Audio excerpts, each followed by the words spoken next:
The Grants had always rented. 1-year leases, boxes stacked in hallways, furniture that never quite fit. Every new place carried the promise of permanence, but permanence never came.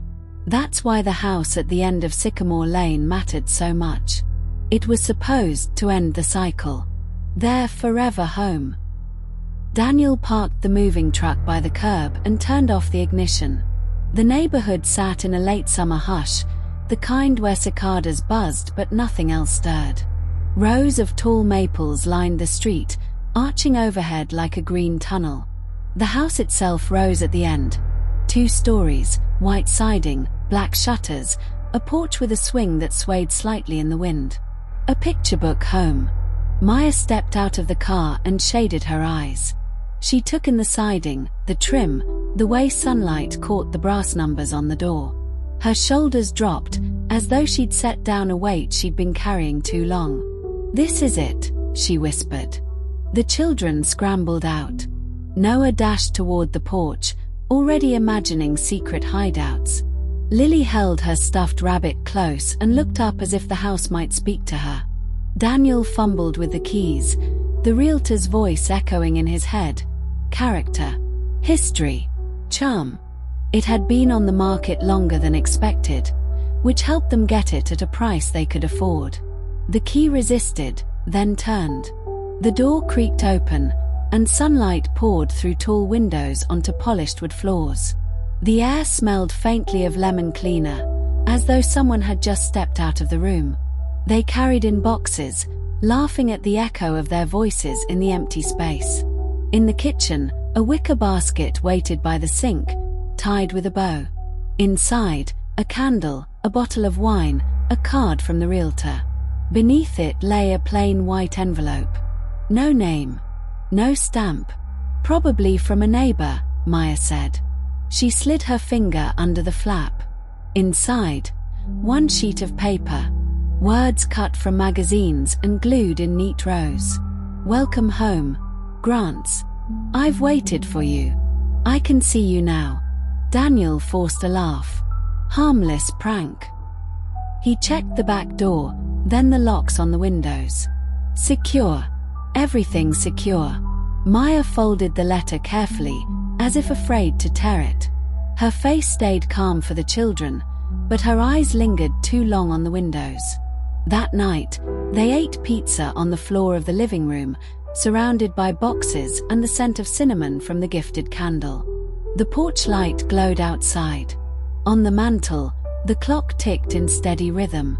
The house creaked once, then went silent, as though listening. The next morning, Daniel stepped onto the porch, still stiff from sleeping on the floor. His eyes caught something at once.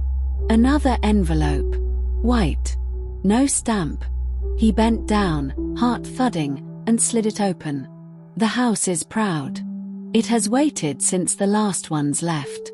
Your son likes the window at the top of the stairs. Your daughter counts the steps out loud." Daniel's face hardened.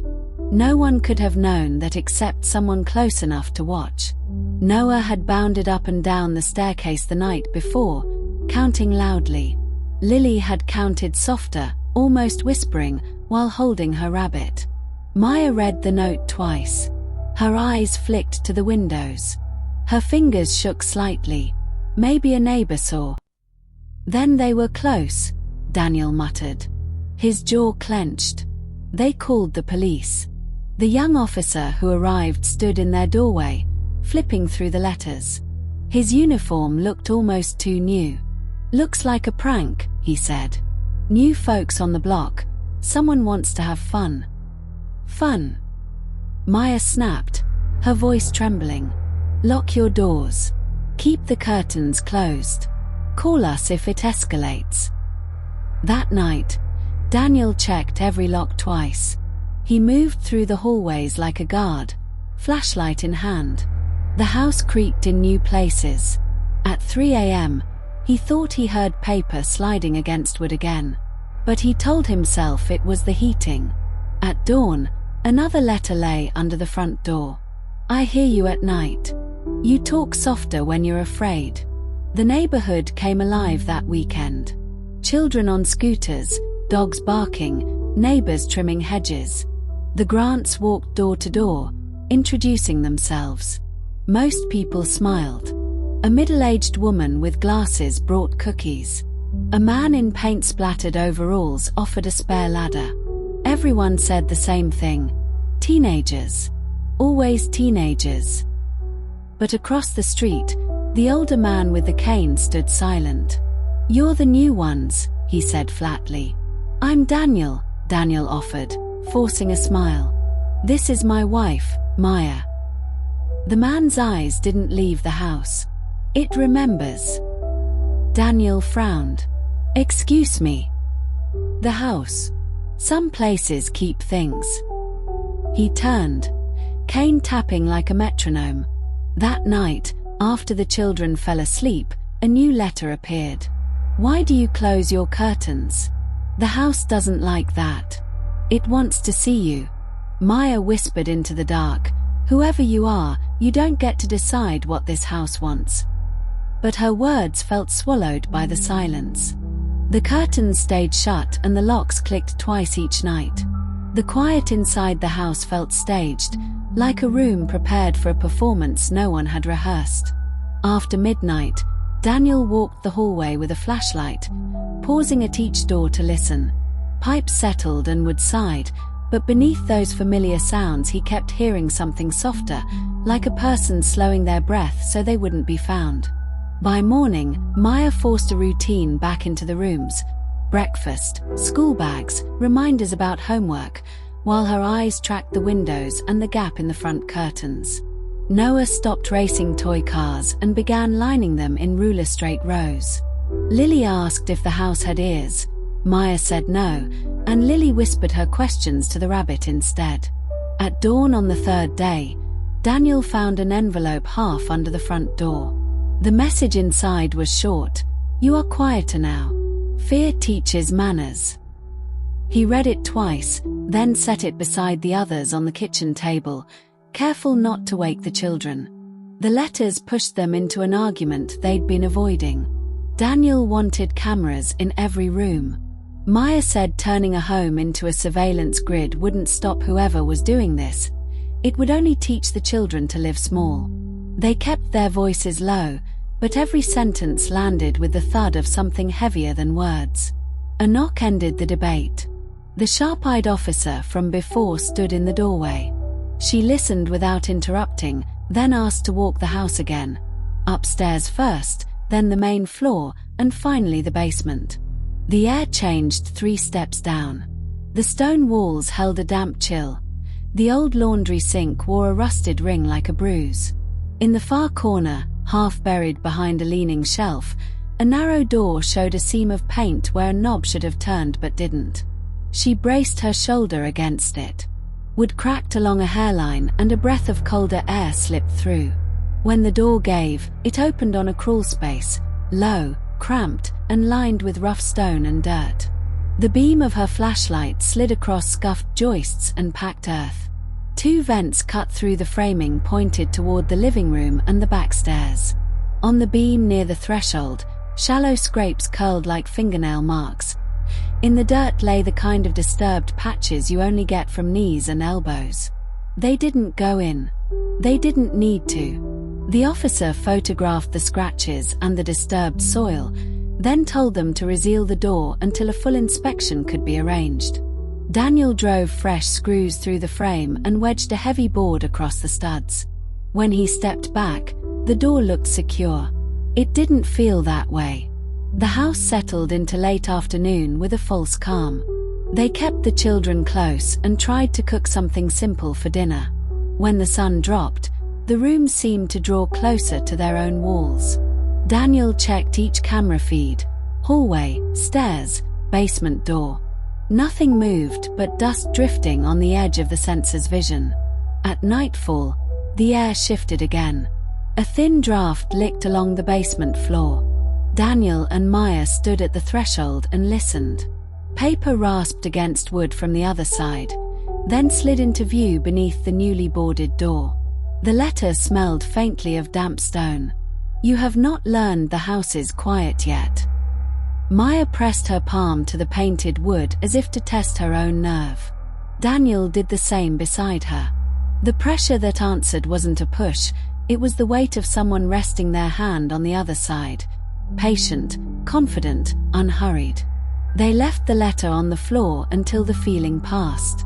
When Daniel finally picked it up, his fingers were shaking in a way he couldn't disguise. They made a camp in the living room. Both sofas pulled near, blankets layered, the children tucked between them. The mantel clock counted the seconds with a steady, indifferent tick. Each time the house creaked, the sound ran like a wire through the room. Daniel set a chair against the basement door and sat there with a flashlight across his knees.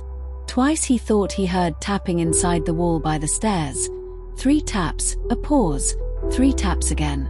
He wrote the pattern on his phone and stared at it like a language he almost recognized. Just before dawn, the camera over the stairwell pinged with a motion alert.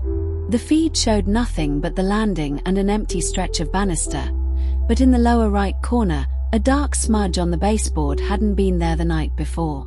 When Daniel reached the top of the stairs, he found a crescent of dirt pressed into the paint at knee height, as if someone had knelt there to watch and then stood up carefully not to be seen. He wiped it away before the children woke. He didn't want them to learn the shape of fear by studying its fingerprints. The house began to return things to the wrong places. A dining chair angled toward the hallway when they were sure they had left it facing the table. A bathroom cup moved 2 inches to the left of its water ring. The remote folded under the sofa cushion they hadn't used. Small shifts, deniable on their own, undeniable together. Daniel tested himself. He set a quarter on the entry table and took a photo. An hour later the quarter sat on its edge against the bowl, balanced as if a careful hand had placed it there. He didn't mention it to the children. Maya tried to rebuild a sense of normal. She opened the blinds in the kitchen each morning and made coffee with the curtains wide. The light helped until she noticed the sheer fabric along the living room window had been nudged. No breeze, no open pane, just the faintest thumbprint in the crease. That night, Daniel walked the landing again. Halfway down the hall, opposite the children's room, he stopped. On the far wall, just above baseboard height, a dot the size of a pencil lead stared back. He crouched and held his phone flashlight to it. The light passed through. The hole was drilled, clean and deliberate, angling toward the interior. He checked the wall directly across. The dot on that side sat a few inches higher, cut through the plaster at the same careful angle. He imagined a face there, an eye aligned to the hole, and stood so quickly he hit the back of his head on the frame. They pulled the bed away from the children's wall and checked the baseboards and vents. A thin screw sat half-turned in the grill near the floor. When Daniel removed it and lifted the metal, he found a second hole tucked under the register lip, bored toward the living room. Dry plaster dust flecked the inside edge like crumbs. Maya steadied herself and looked into one of the holes with the phone light. "He's been inside," she said, voice steady only because the children were asleep. "Or underneath. Close enough to measure angles." Around midnight, the hallway camera pinged. The feed showed nothing but the same strip of carpet and the same closed doors, but in the reflection of a glass frame Daniel spotted a shift. A shadow on the opposite wall that darkened and thinned, as if someone had leaned into the peephole and then away. He scrolled back frame by frame. The shadow was there for less than a second. They didn't sleep. They moved the children into the living room and made up the sofas again.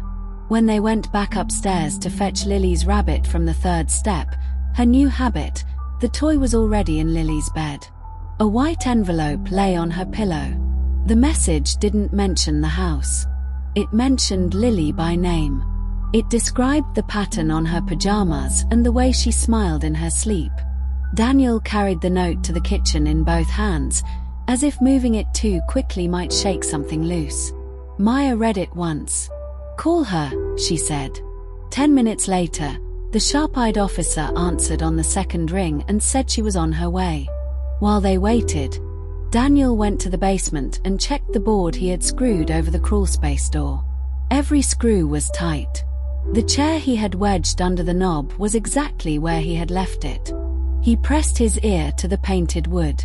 The cold came through, but no sound. The officer walked the rooms with them in silence. She crouched beside the holes, photographed the edges, measured angles with a small plastic protractor from her vest pocket. "These are placed to see specific things," she said. "Beds. Stairs. The hallway outside the bathroom." "From inside the wall?" Maya asked. "From the crawl space," the officer said. "Or from voids someone created." Daniel felt the shape of the house change in his mind. It wasn't a solid structure anymore. It was a hollow, tunnels inside timber, pockets within plaster, rooms hidden behind rooms. He thought of the little coal chute they hadn't opened yet, the way the hedges outside could conceal a watcher for hours, the way the vents lined up with eyes. They walked to the back stairs. Halfway down, Daniel paused and looked at the riser with the faint, sanded mark he hadn't noticed before. He pressed his thumb to it. The wood felt thinner there. The rest of the staircase, suddenly, felt too thick. "Tomorrow we open the steps," he said. "Not until I have a warrant," the officer replied. "Stay together tonight. If you hear anything, do not go alone." They moved the mattresses into the living room and locked the bedroom doors behind them. Maya taped paper over the peepholes they had found. Daniel reset the cameras and placed a glass of water on the floor beside the basement door to see if any vibration would ripple the surface. They sat shoulder to shoulder until the mantel clock marked 2, then 3. At 4, the hallway camera pinged. This time the feed caught something small and concrete, a gloved fingertip entering the frame from the floor-level angle at the vent, feeling for the corner of the register, withdrawing when it met the new screw.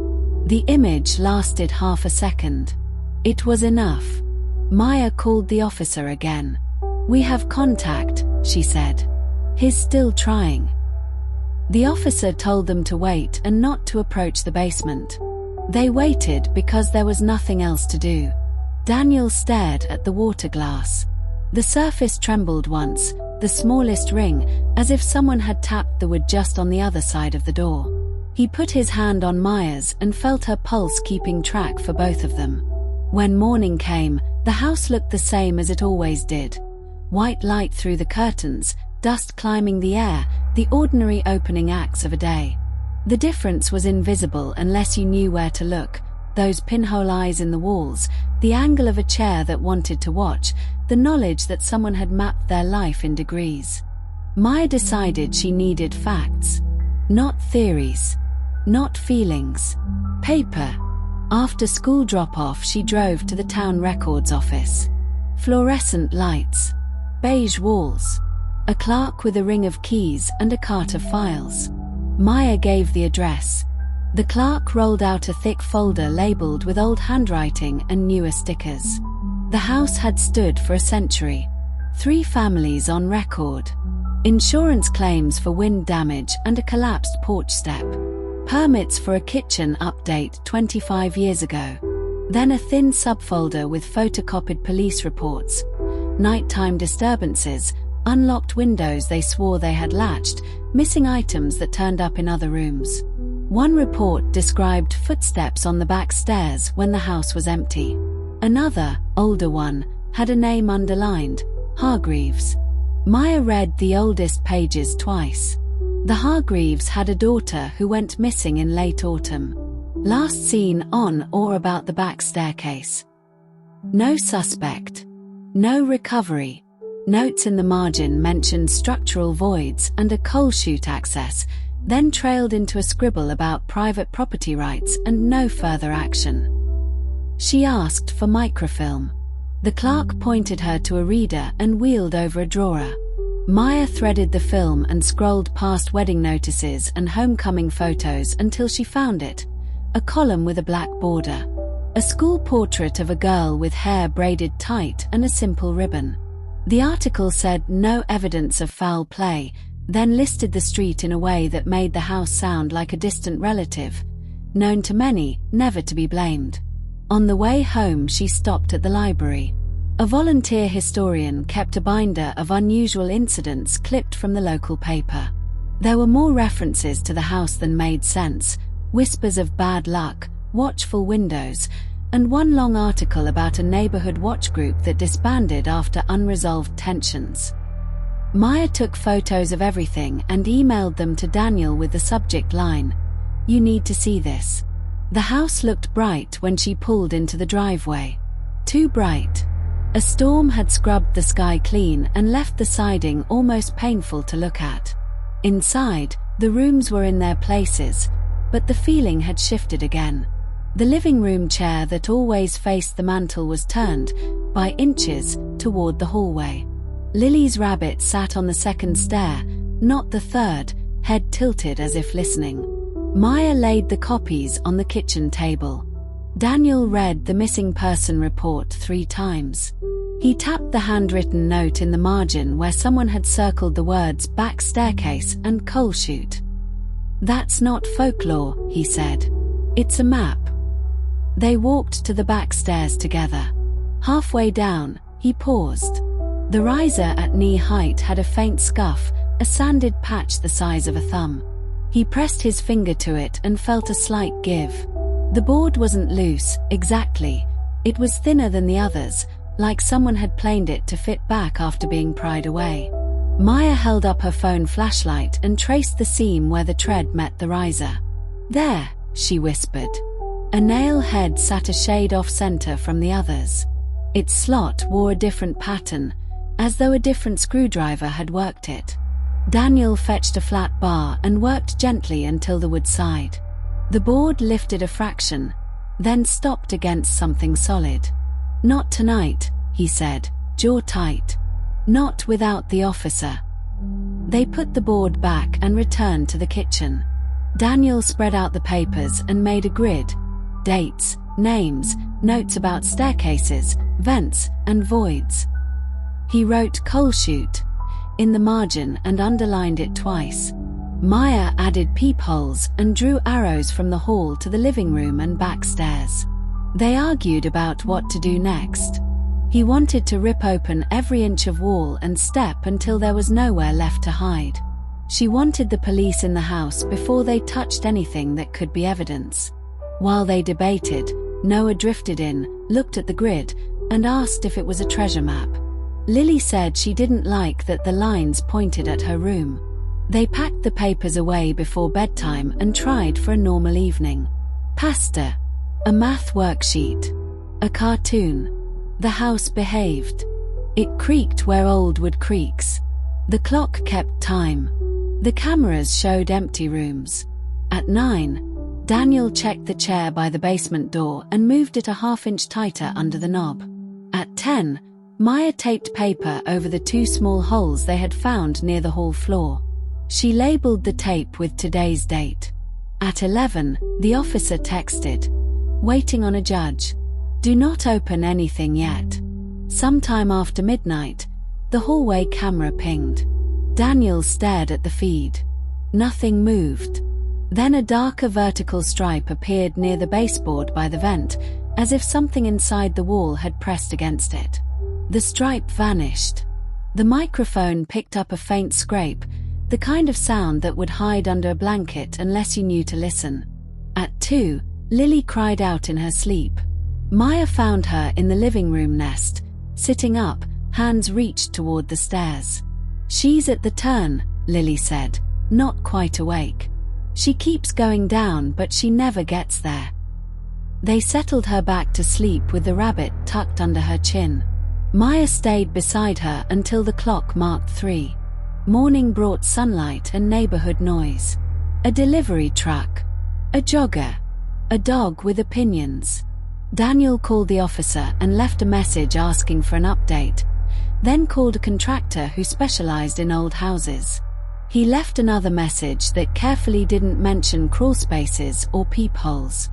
After lunch, the older man with the cane stood on his porch again. Daniel crossed the street, rehearsing a polite script. The man looked at him before he spoke, as if he already knew the errand. "You've been reading," the man said. "Property records," Daniel answered. "Newspaper clippings. There was a girl." "There's always a girl," the man said, not unkindly. He looked past Daniel at the back corner of the house where the stairs turned. "You can pull up all the boards you want. You'll find hollows keep whoever looks for them." "Did you live there?" Daniel asked. The man shook his head. "I was a boy on this street. My mother cleaned for the Hargreaves sometimes. When the girl disappeared, they said the house swallowed her." He tapped his cane once, a memory's metronome. People don't like that sentence. It puts teeth where they want timber. "You think it's a person," Daniel said. "I think houses magnify what's already in them," the man replied. "If someone wants to vanish, a house can help. If someone wants to watch, a house can make it easy. Yours has too many corners. Too many ways to look without being seen." Daniel thanked him and turned back. In the front window, Maya stood with the phone to her ear, one hand on the glass. A moment later his phone buzzed. The officer had a warrant. She would be there with 2 detectives in the afternoon. They waited in that taut space where the day is arranged around the next knock. Maya made sandwiches nobody finished. Daniel walked the hedges and found the stool inside the green again. He kicked it into the open and left it where anyone could see. The knock came just after 4. The officer stepped inside and set a small toolbox on the floor. "We start with the back stairs," she said. "Then the hall vent. Then we follow anything that looks like a path." Daniel fetched the flat bar. Maya watched the children pack into the living room with a movie and an unconvincing promise that this was all part of making the house better. The officer knelt and touched the sanded patch on the riser like a doctor finding the edge of a bruise. "Here," she said. "Carefully." Daniel eased the board free. The space behind it was shallow, only the depth of the riser, empty except for dust, a safety pin, and the edge of something thin pressed against the back. The officer slid a gloved finger along the gap and teased out a scrap of paper the size of a ticket. On it, a date from 40 years ago and 3 words written in a careful hand. "She walked here." Maya felt the room tilt. Daniel steadied her shoulder. The officer slid the note into a bag. "We keep going," she said. "But we do it my way." They would open the next step. They would check the vent. They would learn how much of a house could be hollowed without falling down. And they would try, for one more day, to live inside it. The warrant arrived just after lunch. The officer returned with 2 detectives and a small kit. Pry bars, endoscope camera, evidence bags. She started at the back stairs, where the first note had been hidden behind the riser. Daniel eased out the next board under her direction. Dust sifted into the light. Behind the riser, the cavity wasn't empty. Someone had shaved the framing to create a narrow run that continued sideways along the stringer. A smear of dark wax coated the wood, as if someone had tried to quiet its creak. They opened 2 more steps. The thin run connected to a vertical chase that climbed behind the plaster and turned toward the upstairs hall. The officer fed the endoscope through the gap.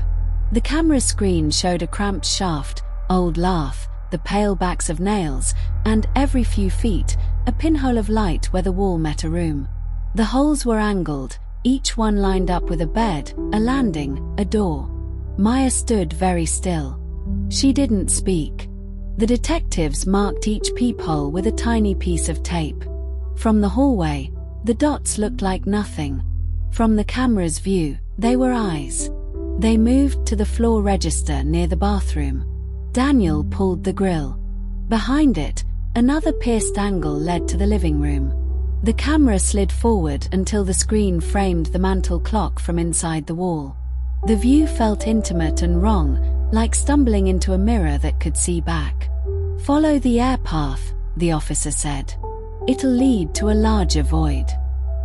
They traced the shaft down to the basement and the paint-sealed door.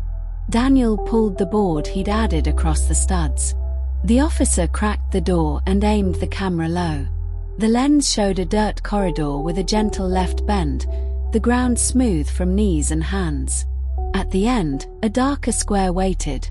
Brickwork around an opening. They went in together, officer first, then Daniel, then one detective. The air smelled of cold soil and old paper. The corridor ended at the old coal chute, bricked over on the exterior years ago, but open to the crawl space within. Inside the cavity, someone had made a nest. A sleeping bag, neatly rolled. A plastic water bottle half full. A small notebook tied with string. A Ziploc bag of button-sized cameras. A roll of white ribbon. Daniel stared at the ribbon and felt his scalp tighten. Lily's rabbit wore a white ribbon. He didn't say it. He didn't need to. The officer opened the notebook with gloved hands. The writing inside was small and careful. Dates. Times. Single-sentence entries. Mother folds laundry at 8:15. Father stirs coffee 3 times. Boy counts stairs when nervous. Girl smiles in sleep on exhale. At the bottom of each page, a sketch of the house from the street. Same angle, same windows, shaded a little differently each day. The last page had a list of measurements in pencil and a note, adjust peephole in hall by 3 millimeters. They bagged the notebook and cameras. The officer photographed the sleeping bag and the bottle but left them in place. "We're not closing this yet," she said. "We'll set up inside tonight." Back upstairs, Daniel and Maya moved the children to the front room and kept the door open. The detectives installed a small camera inside the crawlspace, pointed toward the chute. Another camera watched the basement door from the landing. A third faced the hall vent at floor level. The officer showed Daniel the feeds on a tablet. 3 squares of darkness, each with a narrow field, each waiting. As afternoon thinned into evening, the house looked ordinary again. Mail through the slot. A neighbor's car door. A delivery bike cutting across the cul-de-sac. The cameras showed nothing but grit drifting in the crawlspace air. At dusk, the officer outlined the plan. They would leave the board off the basement door and dim the lights downstairs. The family would stay together in the front room. If the cameras picked motion, the team would move fast. If not, they'd try again tomorrow. They waited. The mantel clock sounded too loud. Every footfall was measured and soft. Daniel held his breath each time the feeds flickered when the network adjusted. Once, the crawlspace camera picked up a faint vibration, just enough to make the dust lift, then settle. Everyone froze. Nothing followed. Just after midnight, the basement feed caught a small change, a sliver of lighter gray entering the frame near the floor, then withdrawing. A fingertip in a dark glove, testing the threshold. 30 seconds later it returned with more confidence, sliding forward along the dirt and pausing at the edge of the chute. It held as if listening, then withdrew again, a fraction slower. The officer raised a hand. "Wait," she mouthed. Her eyes stayed on the tablet. The fingertip returned a third time, and this time the sleeve followed. Dark fabric, careful movement. The camera's microphone brought a soft scrape of cloth on brick. Whoever was inside knew the place well enough to make almost no sound. The officer nodded to the detectives. They moved toward the basement, silent and quick. Maya reached for Daniel's hand without looking away from the screen. He didn't realize he was holding his breath until it hurt. On the feed, the dark shape paused as if sensing a difference in the air. It withdrew an inch. The officer was already halfway down the stairs. The screen shook as the basement camera picked up the team's approach. A brighter rectangle opened, flashlight spill, quick and controlled. The camera washed out, recovered, and showed only stillness. The corridor beyond the chute was empty again, the dust settling from a disturbance that had vanished back into the house's veins. They searched the crawl space carefully and found no person, only the same nest and the same tools. The officer replaced the camera and repositioned it by an inch to widen the angle. "He's nearby," she said. "He knows how to retreat." When they came back up, the house felt altered again. No louder, no colder, just aware. as if a long-held secret had been acknowledged and the building had taken a deeper breath. They didn't sleep. They didn't pretend to. The feed stayed open on the tablet on the coffee table. Just before dawn, the hall vent camera showed a brief shadow along the grate's edge, like a body settling inside the wall for a better view.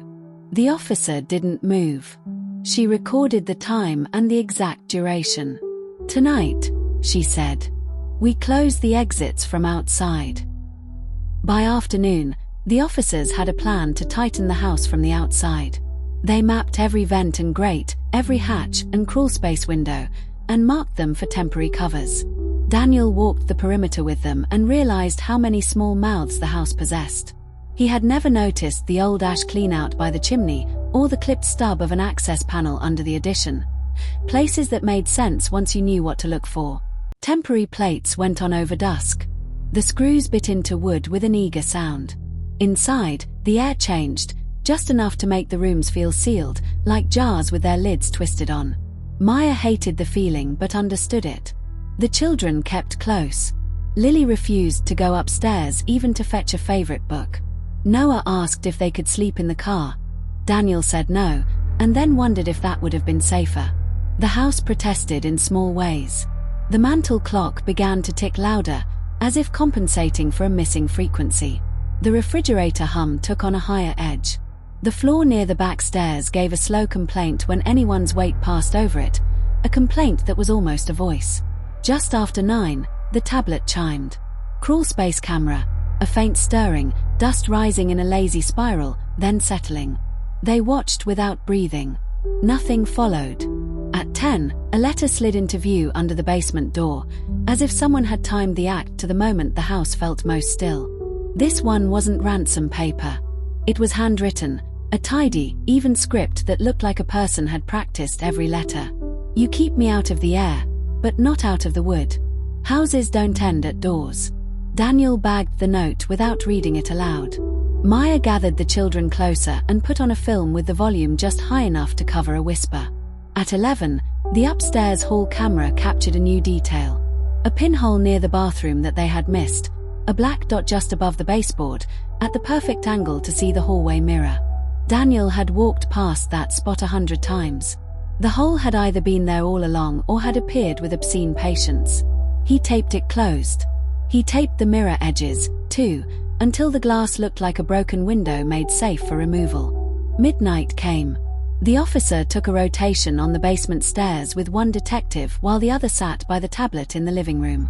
Daniel stayed with the family. He was starting to understand that this was the work, not bravery, but staying still. A refusal to be moved.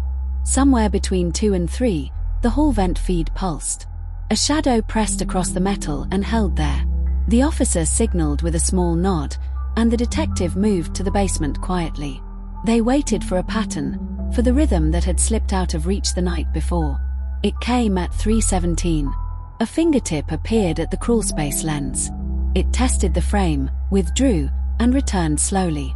A sleeve followed, dark fabric with a line of seam that looked almost formal in the harsh camera light.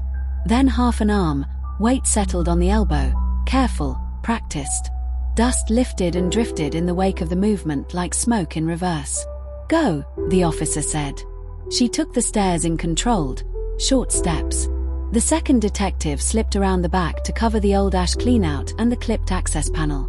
Daniel heard none of this. He only felt the house tighten, as if the boards held their breath to make room for what would happen next. On the screen, the arm paused. The shoulder entered frame, a hood hung forward, obscuring the head. The figure froze, listening. Then, with a decision, it moved. The light from the officer's flashlight struck the lens a fraction of a second later. The image blew to white, then recovered in time to show the figure reversing down the corridor in a smooth, practiced slide. A hand brushed the brick edge. The sleeve snagged for a heartbeat and tore a thin thread that hung like a hair in the air. The officer's voice came low and firm. "Police. Don't move." Silence. The figure vanished deeper into the walls. The team followed the map they had built across the last 2 days. The chase was not a run. It was a series of decisive moves through small spaces. A panel at the far end of the corridor. A short rise. A pivot left where the floor framing allowed. The house had been made to be watched from, and anyone who knew its roots could vanish within seconds. Upstairs, the hall vent feed showed a second shadow, as if the person inside had taken up a new vantage point. It held there, steady as a held breath. The officer's radio clicked once. Outside, the detective at the ash cleanout hissed a warning. Movement. The plan tightened again. The detective outside lifted the hinged cover of the old cleanout and waited. The officer shifted to her right, following the corridor with the flashlight. Daniel didn't realize he was squeezing Maya's hand until she winced. He eased his grip but not his focus. Something changed that none of the cameras caught. A draft, a thread of cooler air, a soft release of pressure like a sigh. The officer felt it from inside and stepped forward, quick and contained. The detective outside saw the same thing, the hint of motion toward his position, and braced.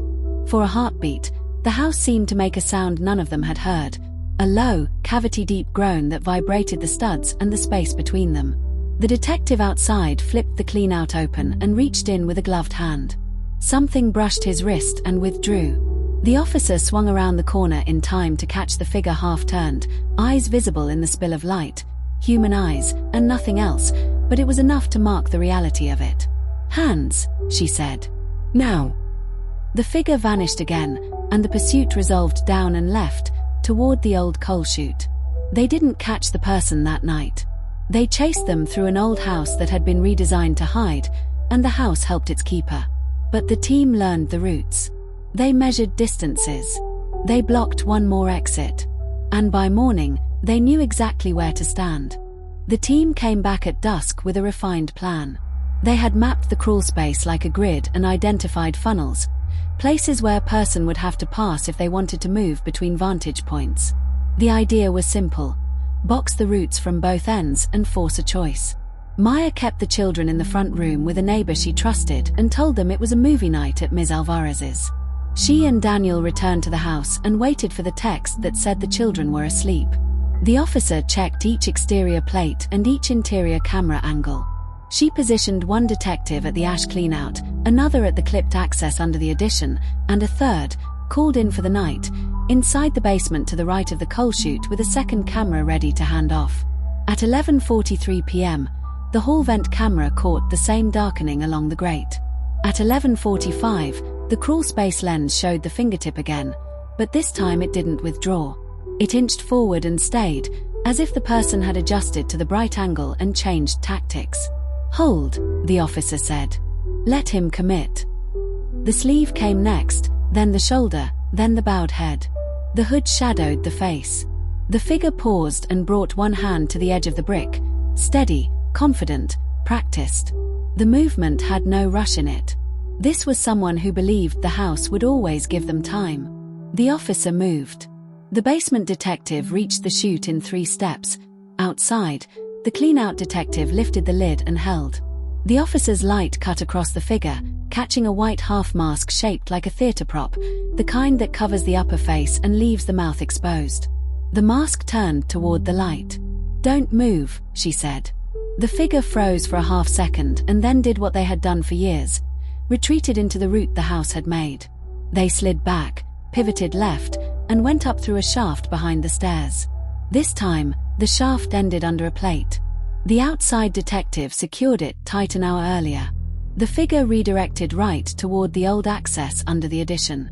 Another plate. Left again toward the clean-out. The lid was open, but that was part of the trap. The detective's hand closed over a wrist and held. There was no dramatic struggle. There was a sudden, violent silence, as if the house had been punched in the stomach and needed a moment to remember how to breathe. The officer and the basement detective moved through the chute and took the figure by the shoulders and pulled them carefully into the open. Daniel stood at the top of the basement stairs and watched a person become real out of angles and shadow. The face under the mask was younger than he expected and older in the ways that matter. He recognized the jawline. The neighbor across the street had that jaw. This, then, was the older man's adult child. The one who sometimes walked with earbuds and nodded once instead of waving. The one who had been staying for a while. The officer read rights in a calm, even tone. The figure said nothing. When the mask came off, the eyes were ordinary, brown, tired, a little proud of the work. Pride drained as the uniformed backup came through the front door. The house, relieved of its secret keeper, felt larger and emptier and somehow more dangerous in the absence of certainty. They walked the figure past Daniel and Maya into the night. The older man stood at the property line with his cane and did not move. "I'm sorry," he said finally, to no one and everyone. At the station, the officer and a detective sat across from the neighbor's adult child in a small room with a camera in the corner. The questions were simple at first: name, address, employment. The answers were spare and precise. A pause lengthened when they asked how long they had been in the house. "Off and on," they said finally. "When it was empty, and when it wasn't." "Did your father know?" "He knows everything I do," the person said. It wasn't clear whether that was literal or a habit of thought. They laid the notebook on the table. The neat entries glowed under the fluorescent light. The person's eyes moved across their own handwriting with something like affection. "Why the letters?" the officer asked. "Because houses talk," the person said, as if it should have been obvious. "People don't listen. I help them hear." "Did you hurt anyone?" "No," they said quickly, almost offended. "I watched." The officer didn't argue. She turned a page to the entry that captured the night Lily cried out. It read like weather: "Girl speaks in sleep, she keeps going down, likely backstairs memory." Harm here wasn't a strike or a cut. It was time stretched until people bent under it. Back across the street, the older man cleaned his porch rail with a rag until it shone. He did not look up when Daniel approached. "He's my child," the man said before Daniel spoke. He never learned how to be seen the right way. He learned how to disappear instead. Daniel stood with him a moment and then asked the only question that mattered.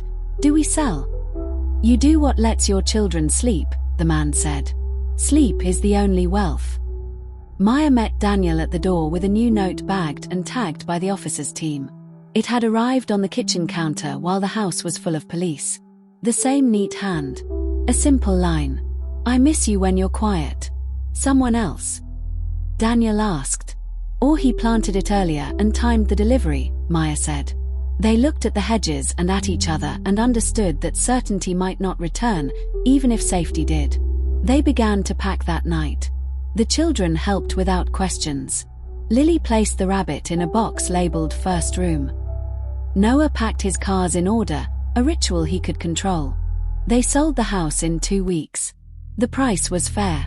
The disclosures were honest and specific. The realtor said the market would absorb it, and the market did, because stories fade on paper even when they don't fade in people. On the last morning, the house looked gracious and harmless in the early light. The porch swing hung motionless. The hedges were trimmed. The temporary plates had been removed. The vents breathed again. Daniel lifted the last box into the trunk and shut it with a careful hand, as if noise could undo the leaving. The older man walked over with his cane and stopped at the edge of the lawn. "May your next house be only a house," he said. Daniel nodded. "May this one learn to be one." Maya locked the front door and set the keys on the kitchen counter for the new owners. The mantel clock had been wound down. The children walked through their empty rooms and said goodbye to choices they hadn't made. They drove away. The house remained. Late afternoon light washed the siding clean. Dust climbed through the air inside, slow and bright in the window beams. A week later, a new family arrived. They carried small things first: a mug, a plant, a framed photo. The older man stood on his porch again and watched them with a complicated kindness. From the sidewalk, nothing looked wrong. Inside, the place was quiet in the way a theater is quiet before the curtain rises. The mantel clock waited, unassuming. A doormat curled at one corner. Underneath it, a white envelope hid in the shallow shadow, patient and thin as paper always is before it becomes words.